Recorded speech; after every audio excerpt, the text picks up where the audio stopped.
Oh, time to get this over with. Not only is it a really boring mystery, but all the characters in it are so uninteresting. It's like Basil and some old people, and that old woman that, like, never appears again who works at the Sherlock Holmes pub. Or I don't know if she works there, she's just there, I have no clue. Like, Uncle Basil is the most interesting person in this mystery, which is so sad. Jennifer, I've just gotten my invitation to the 12th Annual Holmes Challenge, put on by the Baker Street Irregulars. Are you and Carson up to it? The Baker Street Irregulars? Who are they? Irregulars, that's what they used to call fags back in Carson's time. Only the most dedicated and fanatical Sherlock Holmes fan club in the Western world. They meet each week at the Sherlock Holmes pub near Trafalgar Square. But I thought that Sherlock Holmes was a made-up person. Of course, but that doesn't stop people from creating a fan club for him. He's one of the most popular fictional characters ever created. The Baker Street Irregulars are crazy about him. They have a vast collection of little items connected with Holmes, and the author who created him, Sir Arthur Conan Doyle. Each year they have a party and contest to see which new item deserves to be added to their collection. But there is a catch. Come along and see. Oh boy, this is the highlight of Basil's summer.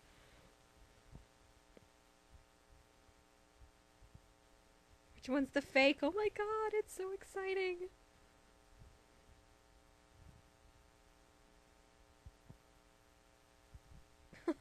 Oh, what an exciting crowd. Hooray. Uncle Basil's been a member of the Irregulars for years. So is Carson. He's a huge fan of Sherlock Holmes. It'll be a real challenge to see if we can outsmart him. Will it, Jennifer? Will it really? So you're the famous American detectives Basil told us so much about. Delighted to meet you both. You must join us in our annual contest. Each year, the club board selects 4 members who are asked to secretly gather special items connected with either Sherlock Holmes or his brilliant creator, Sir Arthur Conan Doyle. We then add these items to our collection. The trick is, one of the members has been told to submit a fraud. One of the items could not possibly be authentic. Our members are so very clever and so well versed in their Holmes facts that the fake is often very difficult to spot. You're welcome to examine the items at your leisure. Then you've got the rest of the day to spot the fake. Oh, goody. Like, who's this bozo? What a bore. I don't want to talk to you. My suspicion is on that cap. I seem to remember... Oh, bother, what was it now? Oh, yes, I seem to remember that the real original deerstalker worn by Basil Rathbone was donated to...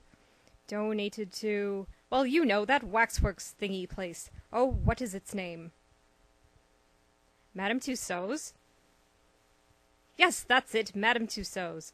I'm sure I heard that it was on display there, in their Sherlock Holmes exhibit. It can't be there and be here at the same time. I say the cap's a fake.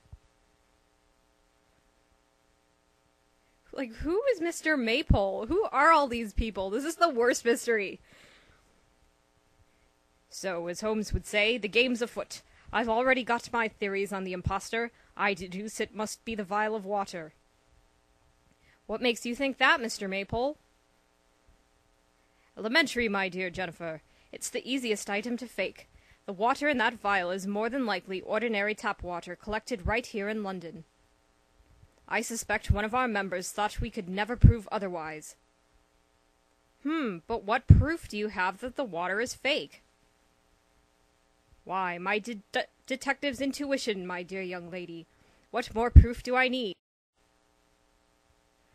The rectangular bronze plate is tagged original number plate affixed to 221B Baker Street, the address used by Sir Arthur Conan Doyle for the home of Sherlock Holmes. The number plate is deeply... Oops, whatever. I'm just so eager to get on with it that I don't even care. Whatever, there's some part about there being, like, red brick attached to the back or something. A clear glass vial of water is tagged authentic water from the Reichenbach Falls in Switzerland, where Holmes fought the infamous Professor Moriarty in the story The Final Problem. The water in the vial looks clean and clear. The tag on the hat says original deerstalker cap worn by Basil Rathbone while portraying Holmes in the movie Hound of the Baskervilles. The cap has a small leather patch inside marked S.H. Esquire 1939. A long curved pipe is tagged original meerschaum pipe used on stage by Sir Alex Livermore portraying Holmes in 1965 at the Old Vic.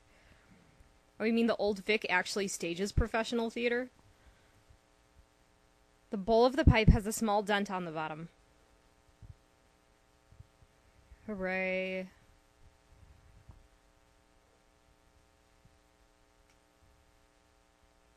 Oh, now I gotta talk to crazy accent lady.